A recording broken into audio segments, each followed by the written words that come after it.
सोबत अपक्ष शिक्षक आमदार किरण सरनाईक जोडले गेलेले आहेत। सरनाईकजी, आजच्या बैठकीमध्ये तोडगा निघाला नाही तर मग पुढे काय? उद्या 14 तारखेला हां शासकीय निमशासकीय कर्मचाऱ्यांचं फार मोठं आंदोलन या जुन्या पेन्शनच्यासाठी आहे। हां आज सभागृहामध्ये मी प्रश्न लावला होता। हां सन्माननीय वित्तमंत्र्यांनी त्याबद्दल समाधानकारक उत्तर दिलेलं नाहीये।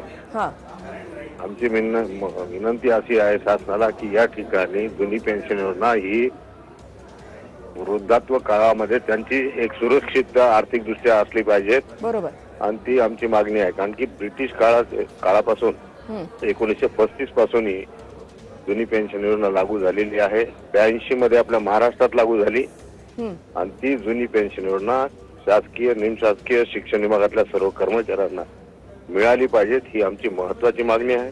आणि ती मिळाली नाही तर त्याबद्दल पूर्ण महाराष्ट्रामध्ये तीव्र आंदोलन करण्यात येईल।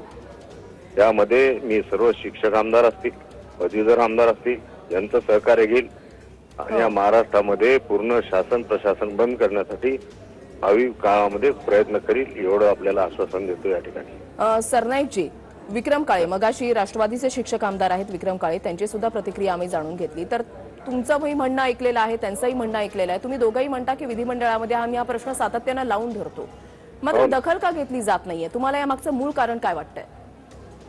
कारण की केंद्र सरकारने 2005 मध्ये राज्यांना असे निर्देश दिले होते की आपल्याला जर जुनी पेन्शन योजना चालू करायची असेल, ठेवायची असेल तर आपण ठेवा।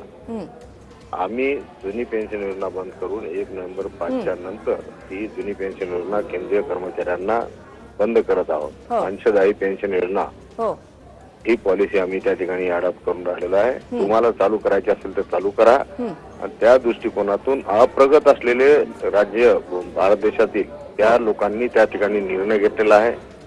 झारखंड असेल, हिमाचल प्रदेश असेल, मध्य प्रदेश असेल, या पंजाब असेल, दिल्ली असेल, अशा सरकारने हा जुन्या पेन्शनचा निर्णय घेतलेला आहे। आणि असा निर्णय महाराष्ट्रात अपडेट जी आहे ती आपल्यापर्यंत येऊन पोहोचते। जुन्या पेन्शन योजनेबाबतची बैठक जी आहे ती संपलेली आहे।